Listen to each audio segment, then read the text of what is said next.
10 नमस्ते, मैं राशिद। कानपुर एनकाउंटर के 6 दिन के बाद भी विकास दुबे आखिरकार कहां है? हम करेंगे सबसे बड़ी पड़ताल पूरे भारत में और खासतौर से 5 राज्यों में। हमारी टीम जहां जहां पर भी लगी हुई है, हम आपको लेकर के चलेंगे। शुरुआत बड़ी खबर के साथ। फरीदाबाद के होटल में देखा गया विकास दुबे, पुलिस के पहुंचने से पहले हो गया फरार। 2 गुर्गों के साथ होटल में रुकने की खबर। फर्जी पहचान पत्र से होटल में रुका था विकास। पड़खल के पास होटल में रुकने की खबर आ रही है। अभी की बड़ी खबर यह है कि फरीदाबाद में होटल में रुका हुआ था विकास दुबे। पुलिस के पहुंचने से पहले उसे किसी ने जानकारी दे दी, फरार हो गया। 2 गुर्गों के साथ होटल में रुकने की खबर। फर्जी पहचान पत्र से होटल में रुका था विकास दुबे। अपना नाम बदला था, अपना पता बदला था, यानी पूरी तरह से अपनी आइडेंटिटी छिपा करके विकास दुबे फरीदाबाद पहुंचा था। तस्वीरों में आपको 3 कार नजर आ रही है। इन्हीं कारों में एक के बाद एक पहले विकास दुबे, फिर उसके गुर्गे पहुंचे। विकास के गुनाह नीचे हम आपको दिखा रहे हैं। इंडिया न्यूज पर गैंगस्टर विकास का हर एक अपडेट। इंडिया न्यूज पर गैंगस्टर विकास दुबे की सबसे बड़ी खोज। राजस्थान लेकर के चलेंगे, यूपी की डिटेल बताएंगे। गुरुग्राम में क्या चल रहा है, फरीदाबाद में क्या चल रहा है, ये सभी कुछ। और हाँ, कानपुर शहर, कानपुर देहात, इसके अलावा आपको मध्य प्रदेश भी लेकर के हम चलेंगे। लेकिन उससे पहले आप देखें फरीदाबाद की रिपोर्ट, जो ये बता रही है कि विकास दुबे कैसे फरीदाबाद के एक होटल में रुका हुआ था। देवेंद्र कौशिक की रिपोर्ट आपको दिखा देता हूं। ये वही ओयो होटल है और अंदर किस तरह से देखिए, यहाँ से इस ओयो होटल की, ये भड़कल चौक पर ओयो होटल है और यहाँ इसकी एंट्री गेट है। ये एंट्री गेट है, चूंकि ओयो होटल ऊपर है, सीढ़ियों से हम ऊपर चलेंगे। विकास दुबे और उसका जो भांजा है प्रभात मिश्रा इसी रास्ते से इस ओयो होटल में पहुंचे थे। और इस ओयो होटल में वो रास्ते से पहुंचने के बाद में सबसे पहले रिसेप्शन पे जो ओयो का कर्मचारी था उससे यहाँ मुलाकात हुई है। और इस मुलाकात के बीच में वहाँ आईडी कार्ड उससे मांगा गया था, आइडेंटिटी प्रूफ मांगा गया था। लेकिन आइडेंटिटी प्रूफ की अगर हम बात करें तो उसकी तरफ से पैन कार्ड यहाँ दिखाया गया था। कर्मचारी ने पैन कार्ड की बजाय कोई और प्रूफ मांगा था, लेकिन किसी और का जो यहाँ स्थानीय था उसका वहाँ ये आइडेंटिटी प्रूफ दिया गया। मैं अगर देखिए दिखाऊं अगर, तो ये लाल जो रजिस्टर रखा हुआ है, लाल रजिस्टर को अगर आप दिखा पाए तो खोल के देखा एक बार अगर हम दिखा पाए इसको, तो ये लाल रजिस्टर था, ये एंट्री रजिस्टर है इस होटल का। और साफ तौर से इसमें देख सकते हैं कि यहाँ तो तमाम आईडी प्रूफ के बाद में विकास दुबे और उसका भांजा यहाँ रुका हुआ था। उसको लेकर क्या जानकारी है? नहीं सर, यहाँ कोई नहीं रुका। लगातार सूत्र बता रहे हैं इस बात को लेकर यहाँ फायरिंग हुई है। कल प्रभात मिश्रा की तरफ से पुलिस पर फायरिंग की गई है। फेक न्यूज है सर, अगर फायरिंग होती तो हमें पता होता। हमें कोई ऐसी सूचना क्यों नहीं मिली यहाँ फायरिंग हुई है? चलिए बिल्कुल, देखिए ये साफ तौर से इस बात को लेकर इनकार कर रहे हैं, लेकिन जो जानकारी है वो यही है कि इस रजिस्टर में यहाँ एंट्री की गई थी उस रिसेप्शन पर आकर। और जिस तरह से ये कर्मचारी की तरफ से भी बताया जा रहा है कि पैन कार्ड दिया था और उसको वापस भेजा था, लेकिन वापस नहीं पहुंचा, ये जो जानकारी है वो पुख्ता है। और ये साफ तौर से आप देख सकते हैं क्या इस तरह से। देखिए इस लॉबी में यहाँ करीब 20 कमरे हैं और 20 कमरों का जो ये 20 कमरों के बीच में यहाँ वो एक कमरे में आकर रुका था। और जो कमरा मैं आपको आगे बढ़ के दिखा देता हूँ गैलरी में, जिस तरह से ये देखिए तमाम कमरे हैं। उस कमरे की हम बात करें तो विकास दुबे को लेकर जब पुलिस यहाँ और एसटीएफ पहुंची थी तो तमाम कमरों की छानबीन की गई थी। और देखिए ये पहला कमरा था जिसमें बताया जा रहा था कि पहले कमरे में इस तरह से यहाँ रुका। मैं कमरे के अंदर जाता हूँ और आपको दिखाता हूँ कि देखिए ये कमरा था, इस तरह का ये तमाम कमरे बने हुए हैं। और यहाँ विकास मिश्रा और विकास दुबे और प्रभात मिश्रा दोनों रुके थे। और जिस तरह से पुलिस की एसटीएफ की तरफ से जो जानकारी मिल रही है कि इस कमरे में यहाँ से प्रभात मिश्रा को गिरफ्तार, जो उसका विकास दुबे का भांजा है। पूरे देश का अकेला न्यूज चैनल इंडिया न्यूज जो आपको दिखा रहा है कि विकास दुबे फरीदाबाद के जिस होटल में रुका हुआ था उसके कमरे का हाल हमने आपको बताया। इसके अलावा होटल की लॉबी तक भी हम आपको लेकर के गए, विजिटर बुक भी हमने आपको दिखाई। इससे बड़ी और कोई इन्वेस्टिगेशन नहीं हो सकती इस मामले में। होटल के कर्मचारी क्या कह रहे हैं, सुनिए।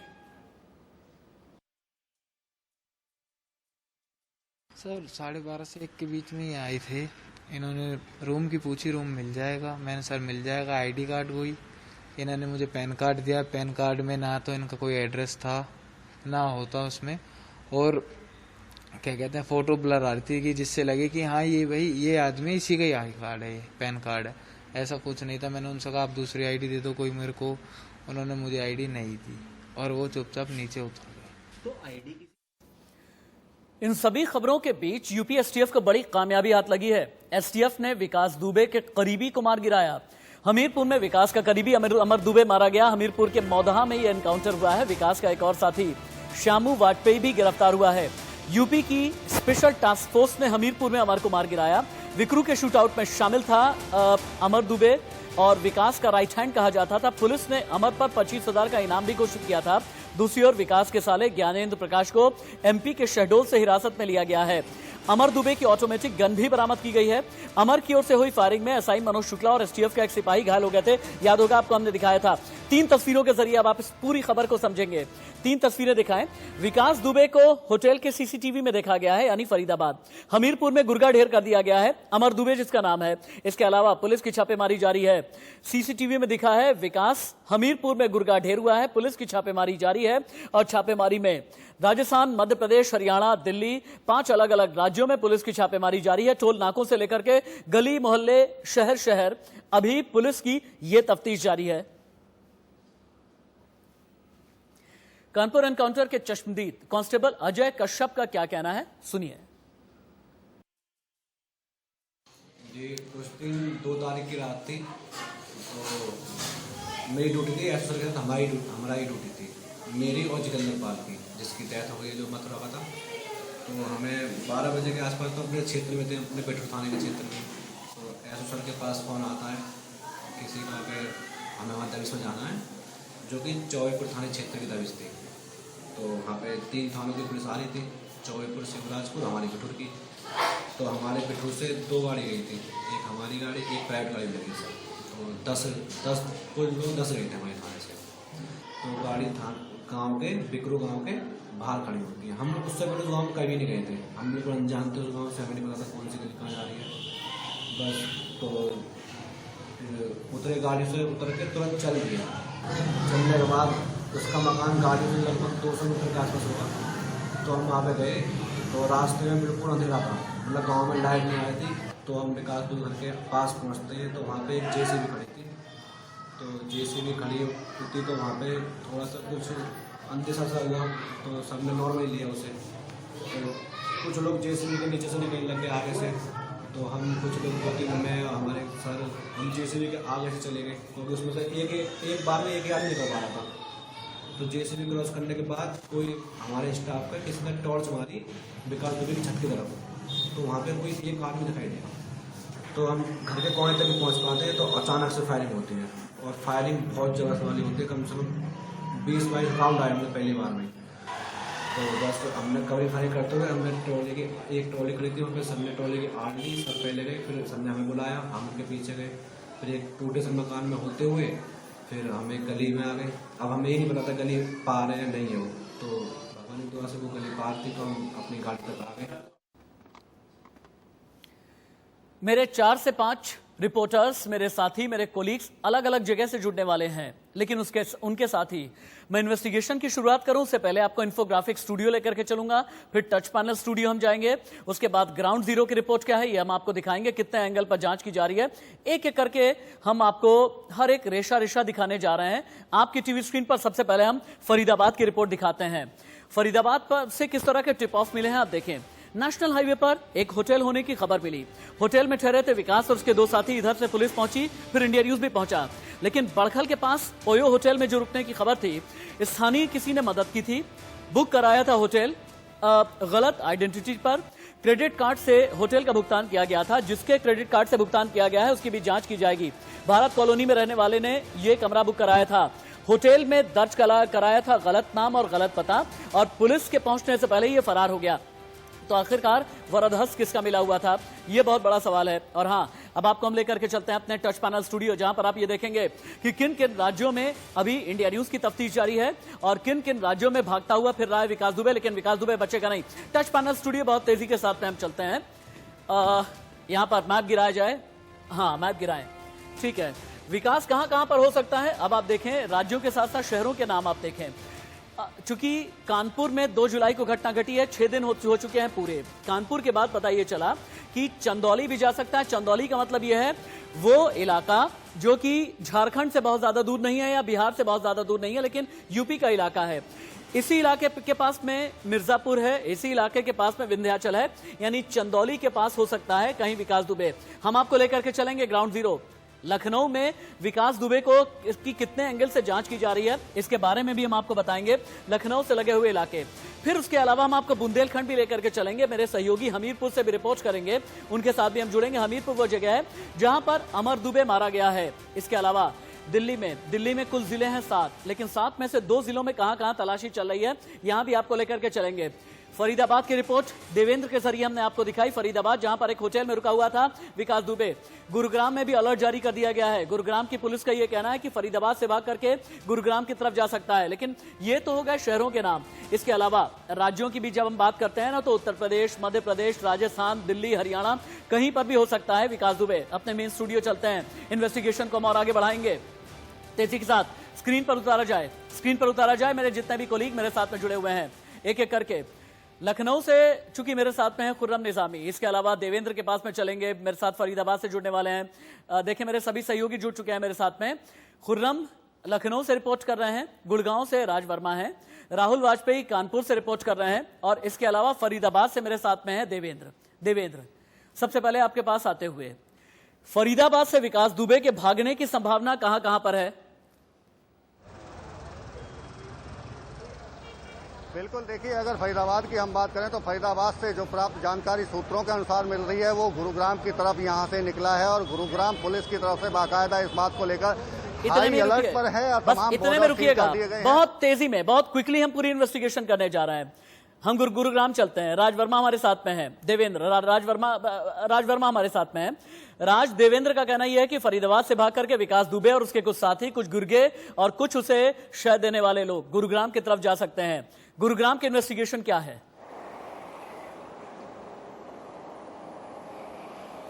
बिल्कुल, देखिए गुरुग्राम पुलिस कमिश्नर के राव ने एक ऑडियो मैसेज भी सभी पुलिस कर्मियों को शेयर किया, जिसमें कहा गया है कि जो विकास दुबे है फरीदाबाद से भागकर गुरुग्राम की तरफ आ सकता है, तो ऐसे में जो तमाम बॉर्डर एरिया है उन पर चौकसी बढ़ा दी गई है। इसके अलावा बताया ये भी जा रहा है कि उसके पैर में चोट है और लंगड़ा कर चल रहा है, और कुछ तस्वीरें भी जारी की गई है जो कि होटल से जो सीसीटीवी कैमरा में आई थी वो पुलिस कर्मियों के साथ शेयर की गई है। और बाकायदा जो तमाम जो बॉर्डर एरिया, क्योंकि अगर गुरुग्राम में विकास दुबे आता है तो यहां से राजस्थान या दूसरे जो नजदीक लगे जिले रेवाड़ी या मेवात की तरफ भी जा सकता है, तो ऐसे में तमाम जो आसपास के गुरुग्राम से होते हुए हरियाणा के कई इलाके में जा सकता है, राजस्थान में जा सकता है। देवेंद्र, वापस से आपके पास आते हुए, क्योंकि आप उसी होटल के ठीक बाहर से रिपोर्ट कर रहे हैं हमारे साथ सुबह से ही, जहां पर ठहरा हुआ था विकास दुबे। बहुत तेजी के साथ भाग करके अंदर तक जाएं।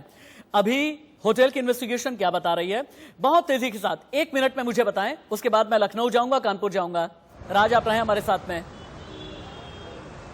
बिल्कुल, देखिए मैं उस होटल के अंदर आपको एक बार दोबारा से लेके चलता हूं। देखिए उससे पहले मैं आपको दिखा देता हूं, ये जो रास्ता है ये दिल्ली से हाईवे का रास्ता है, और यहीं से विकास दुबे की जानकारी जो आ रही है वो यहां से हाईवे से निकल कर आया था, और दिल्ली से सटे 7-8 किलोमीटर के बाद में ये ओयो होटल है बड़गल चौक पर। इसके अंदर इस गेट से एंट्री उसने अपने भांजे प्रभात मिश्रा के साथ की थी, और जिसको अंकुर, जो स्थानीय निवासी है, उस अंकुर ने इसको रजिस्टर्ड कराया था, कमरा यहाँ बुक कराया था। और इस होटल में जैसे ही वो पहुंचा, एक हाथ में उसके बैग भी था, बैग के साथ में प्रभात मिश्रा के साथ में इस होटल में पहुंचा, और यहाँ पहुंचते ही तुरंत उसने यहाँ सबसे पहले जो देखिए रिसेप्शन पे जो व्यक्ति बैठा है उसके संपर्क किया है, और यहाँ आकर उसने बात कीजिए, रिसेप्शन वाले से बात कर लेते हैं। किस तरह से क्या बोला था उन्होंने जब लोग आए थे? वो आते ही क्या बोला था उन्होंने आपके पास? उन्होंने आते ही कहा था सर रूम मिल जाएगा। मैंने कहा मिल जाएगा।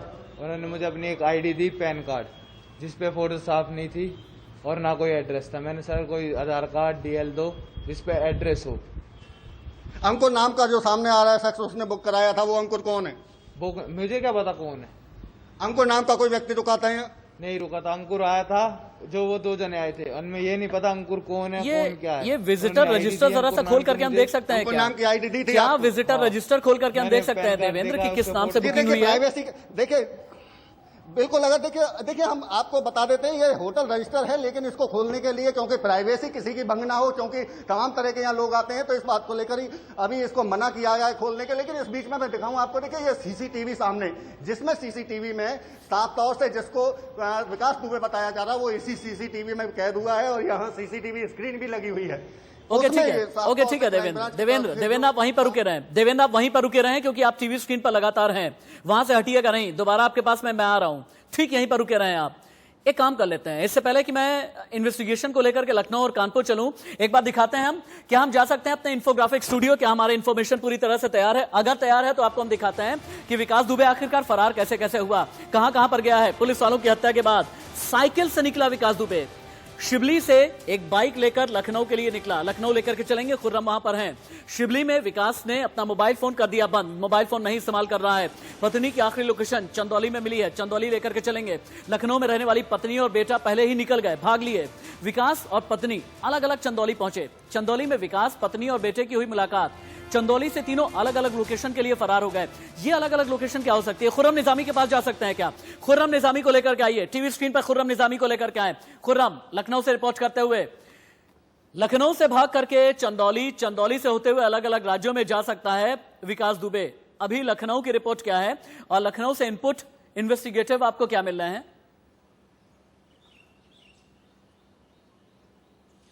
देखिए राशि, बहुत सीधी सी बात है कि विकास दुबे का पता करने के लिए तमाम कोशिश हो रही है, लेकिन जो इनपुट है कि अभी मौजूदा स्थिति क्या हो सकती है, कहाँ पाया जा सकता है, तो चंदौली नाम आया कि वहाँ मिल सकता है। पूर्वांचल के कुछ शहरों के नाम आया, हालांकि वो नाम डिस्क्लोज नहीं किए गए, और ये कहा यह भी जा रहा है कि वो मध्य प्रदेश में भी हो सकता है। यानी कि कई इनपुट्स हैं एसटीएफ के पास और पुलिस के पास। यही वजह है कि कई जगह एक साथ छापेमारी हो रही है। जब पुलिस कई जगह एक साथ छापेमारी करती है तो ये बताता है कि उसको कई लीड्स मिल रहे हैं और हर लीड पर वो काम कर रहा है। कई इन्फॉर्मेशन मिल रहा है, हर इन्फॉर्मेशन को वो मटेरियलाइज करके देख रहे हैं कि क्या इन्फॉर्मेशन सही है या गलत है। घर बैठ कर उसको चेक नहीं किया जा सकता, दफ्तर बैठ कर चेक नहीं किया जा सकता। यही बात है कि जैसे ही कोई लीड मिलती है, इन्फॉर्मेशन मिलती है, तुरंत एसटीएफ और पुलिस हरकत में आ जाती है और जो नियरेस्ट पुलिस टीम होती है वो वहां दबिश मारने पहुंच जाती है। नियरेस्ट पुलिस टीम की जब मैं बात करता हूं तो मैं आपको बता दूं 40 के करीब पुलिस टीम इस पूरे कवायद में लगी हुई है कि जहां भी हो विकास दुबे वहां हम उसको गिरफ्त ले ले, और स्ट्रेटेजिकली उसको डिप्लॉय किया गया है उस टीम को हर उस संभावित जगह पर जहां भी हो सकता है। जो एसटीएफ के जो तहकीकात कर रहे हैं ऑफिसर्स, उनको जितने इन्वेस्टिगेशन आज तक उन्होंने की है वो सारा हुनर उसमें लगा दिया है और उस हिसाब से वो प्लान कर रहे हैं कहाँ हो सकता है। एमपी हो सकता है, राजस्थान हो सकता है, बिहार हो सकता है, पूर्वांचल में हो सकता है। लेकिन जो बात अब खुल के निकल के सामने आ रही है कि वो सरेंडर उसी वक्त करेगा जब उस बात को कन्विंस हो जाएगा कि अब वो जीवित रहेगा, उसका कुछ होगा नहीं।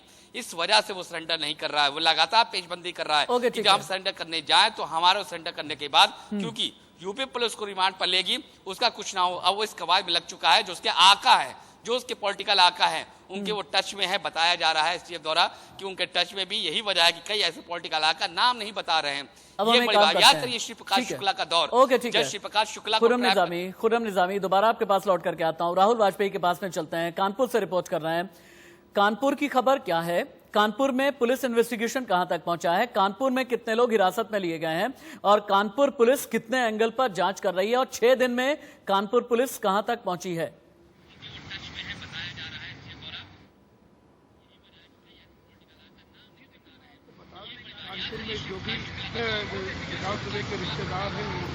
राहुल वाजपेयी, आपकी आवाज ठीक से सुन नहीं पा रहा मैं, आपकी आवाज आ नहीं रही है। दोबारा आपके साथ कनेक्ट होने की कोशिश करूंगा, लेकिन एक रिपोर्ट जो 3 एंगल की जांच करेगी। मैंने कहा ना, यह देश की सबसे बड़ी इन्वेस्टिगेशन है विकास दुबे की, और तब तक हम विकास दुबे के पीछे तक रहेंगे जब तक विकास पुलिस की गिरफ्त में नहीं आ जाता। क्योंकि कहने को 3 राज्यों की पुलिस कानपुर एनकाउंटर के मास्टरमाइंड विकास दुबे की तलाश कर रही है, लेकिन 100 घंटे से ज्यादा का वह गुजर चुका है। फिर भी 8 पुलिस वालों को शहीद करने वाला गैंगस्टर विकास दुबे अब तक है फरार। सवाल है, विकास दुबे किसकी पनाह में बैठा है? 3 एंगल से बड़ी जांच।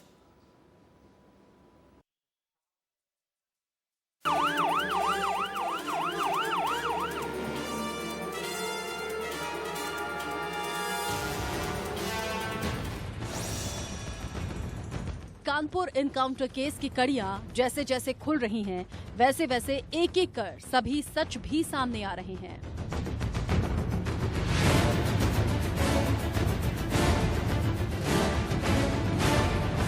एनकाउंटर वाले दिन जिस तरह से विकास दुबे और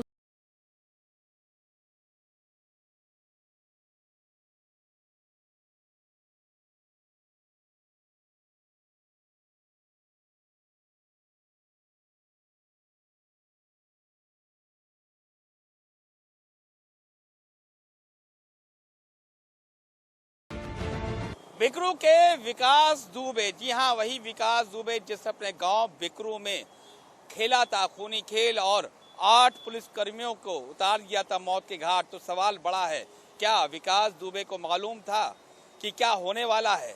क्या विकास दुबे को ये बात मालूम चल चुकी थी कि आज उसका अंत होने वाला है? अगर नहीं मालूम होता तो शायद जेसीबी रात 9 बजे ही रास्ता रोकने के लिए तैनात ना कर दी गई होती। अगर विकास दुबे को ना मालूम होता कि पुलिस टीम उसके घर पर दबिश मारने वाली है तो पूरे गांव में नाकाबंदी ना की गई होती, मोर्चेबंदी ना की गई होती। साफ जाहिर है सारे हालात ये बयान कर रहे हैं कि विकास दुबे को मालूम था होने वाला है कुछ बहुत बड़ा, कुछ बहुत बुरा। कैमरामैन गौरव के साथ खुर्रम निजामी, इंडिया न्यूज, लखनऊ।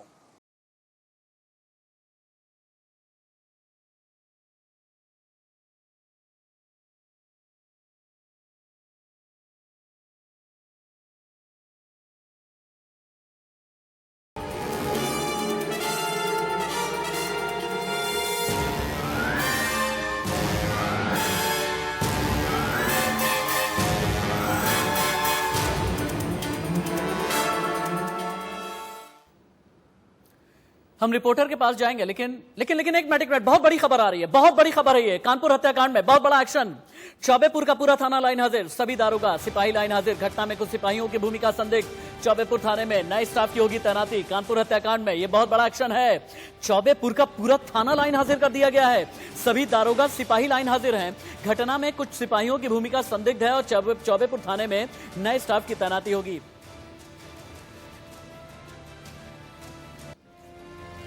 और वहीं विकास दुबे मामले में पुलिस को मिली है बड़ी कामयाबी। 3 साथियों को पुलिस ने गिरफ्तार किया है। विकास के साथ होटल में रुके थे आरोपी। हत्याकांड में नामजद है एक आरोपी, पुलिस के पहुंचने से पहले ही होटल से हो गए थे फरार। ये भी अभी की बड़ी खबर है। लेकिन क्या ये माना जाए, अगर एक थाने के सभी पुलिस वाले लाइन हाजिर कर दिए जा रहे हैं, चौबेपुर थाना पूरी तरह से लाइन हाजिर कर दिया गया है, तो क्या ये माना जाए यूपी की पुलिस में कई लोग ऐसे हैं जो कि करप्ट हैं? हम सब की बात नहीं कर रहे। क्या यूपी पुलिस में करप्शन है? यह बहुत बड़ा सवाल पैदा होता है और यही बताने के लिए शायद हमें मूव करना होगा अपने टच पैनल स्टूडियो में।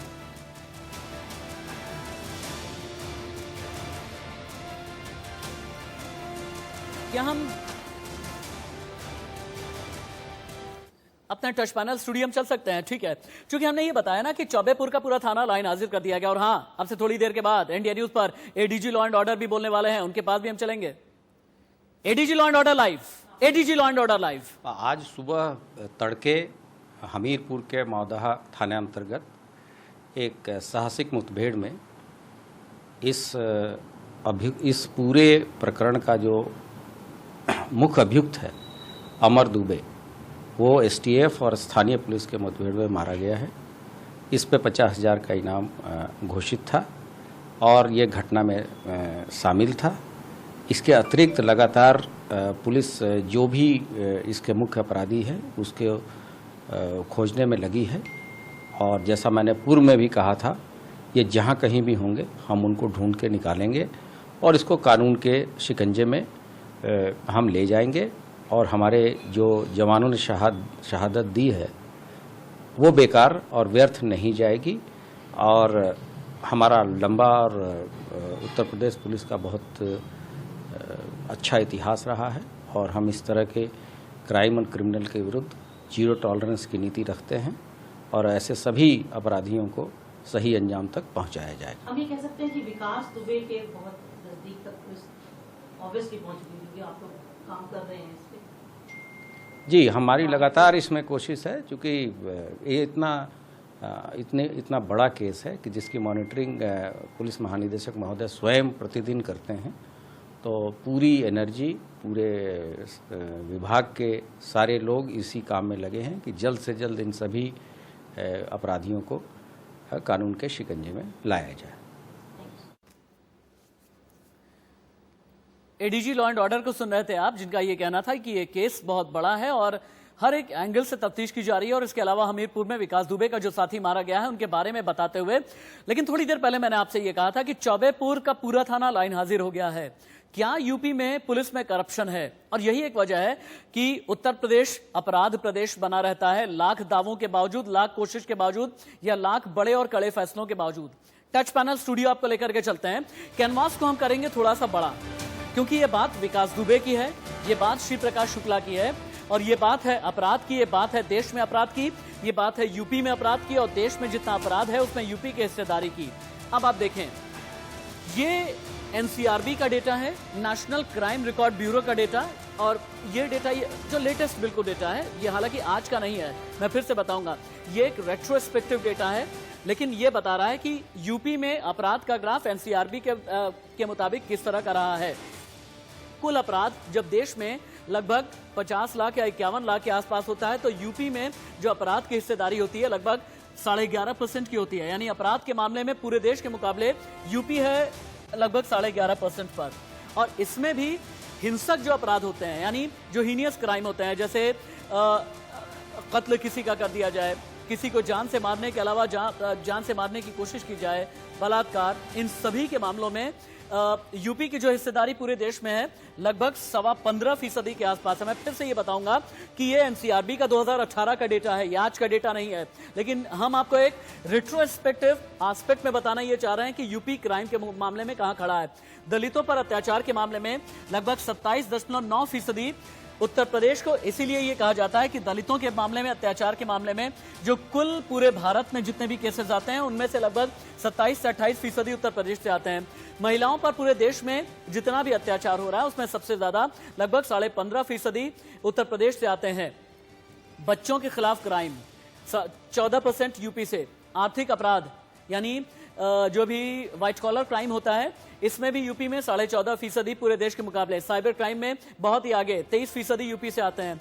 पुलिसकर्मियों की मौत के मामले में हालांकि 8 पुलिसकर्मियों की 2 जुलाई को कैसे शहादत हुई थी, जिसमें एक डीएसपी रैंक के भी शामिल थे, 12.5% के आसपास का ये आंकड़ा आता है।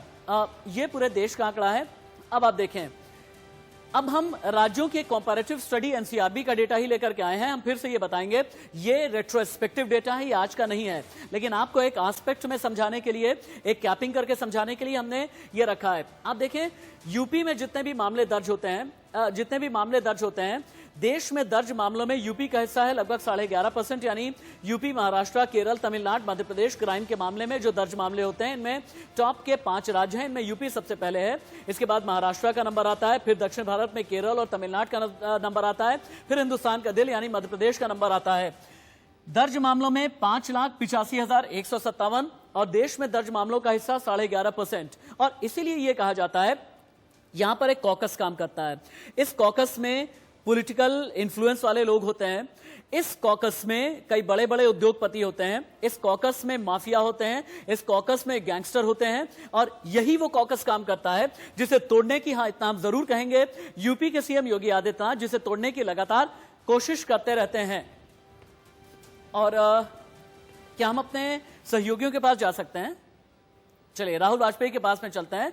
कानपुर से लाइव रिपोर्ट कर रहे हैं राहुल वाजपेयी। राहुल, अभी थोड़ी देर पहले आपके साथ कुछ कनेक्टिविटी इशू हुआ था।